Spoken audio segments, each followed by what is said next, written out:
47,228 మంది పైన కార్న్ తినిపించి పరిశోధన చేశారు. ఈ కార్న్ తినటం వల్ల ప్రేగుల క్యాన్సర్ కూడా 25% రాకుండా నివారిస్తున్నది. ఇతర దేశాల్లో మలంప్రేగ్ క్యాన్సర్ ఎక్కువ, ఇప్పుడు కూడా మన దేశంలో బాగా పెరిగింది ప్రేగుల క్యాన్సర్, కాన్స్టిపేషన్ ఎక్కువ రావటం వల్ల. ఈ ప్రేగుల క్యాన్సర్ని కూడా రాకుండా చేయటానికి కార్న్ ఉపయోగపడుతున్నదని నిరూపించారనమాట. అట్లాగే ఐబిఎస్ ఉన్నవారికి, మలం పేగుల్లో తిత్తులు వచ్చి పిలకల్లాగా వచ్చి మలం అట్లా నిల ఉన్న వారికి కూడా కార్న్ చాలా ఉపయోగమని తెలియజేశారనమాట.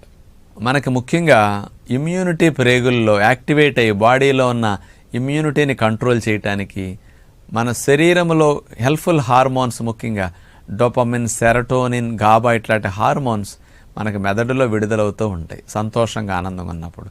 కానీ ప్రేగుల్లో ఉండే హెల్ప్ఫుల్ బ్యాక్టీరియా బాగా హెల్దీగా ఉండి ఎక్కువ సంఖ్యలో